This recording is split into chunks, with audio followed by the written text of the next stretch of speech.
There are a lot of grief-stricken hearts in South Carolina tonight. My name is Tim Black. Welcome to the People's News, but if you know me, you know that I don't just deliver the news like a newscaster. I just talk like people talk.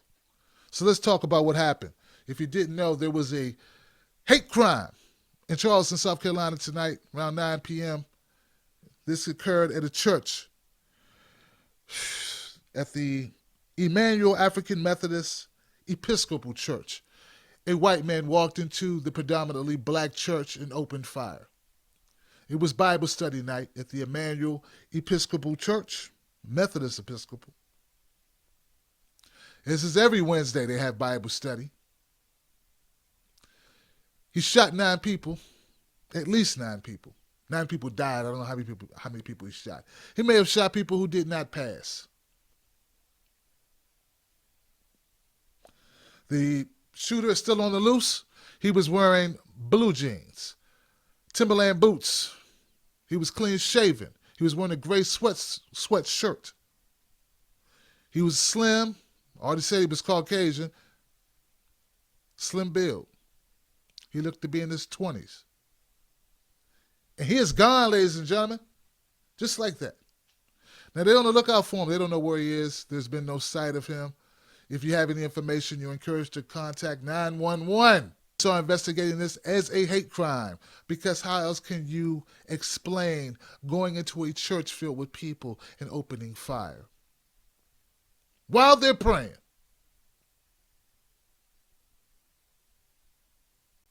This is a very significant church. It's like a landmark. That's all they have. That's all we have. You know, they try to tell us to be worried about Al-Qaeda. Got us not able to take a lotion on a plane. They try to tell us to worry about ISIS. They got people drawing pictures of Muhammad, trying to draw out terrorists.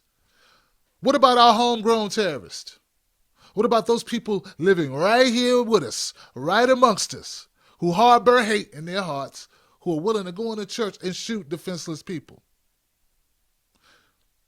I don't know, maybe this guy's ISIS. Is that what we want to hope? Or could he just be a hate-filled bigot? No affiliation to any hate group required. He could just be one. That's why I never get too excited when they start talking about terror alerts. It's a terror alert in every major city in the United States. Every weekend. Don't believe me? Talk to the young people in Detroit, Chicago. Talk to them. Holla. Holla. So, you know, I'm going to give you information as it becomes available. Of course, I'm going to update you. But, folks, this is the worst possible time to have this happen. I mean, it's never a good time for death to occur.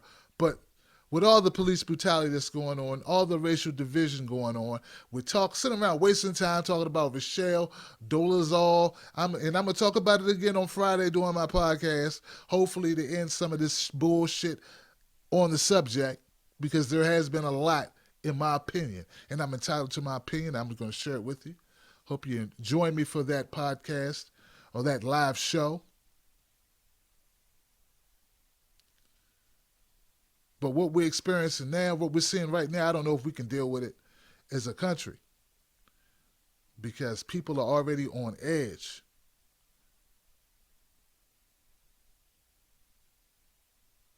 You know, we were looking at the young girl getting slung to the ground in Texas, and then Rachel popped up, and we all forgot.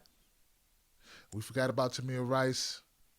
Well, maybe, no, you know what? I'm not going to say we. Most people forgot about Tamir Rice. I didn't forget. A lot of you didn't forget, okay? And now we're right back to where we were. And there's another shooting. There's like 3 things going on today that people alerted me to. We need to talk. Man, tune into my podcast. I got more videos coming. Let me get this one uploaded to you. My condolences to the families of all those affected in the shooting tonight. It's horrific. I don't know what other words to use to describe this unseemly, sadistic, twisted, heartless, cowardice, petty act. If you have any information about the story, please update the thread. Remember to keep the conversation going. I'm just starting it. I'm Tim Black. Thanks for watching. It's a terror alert in every major city in the United States every weekend.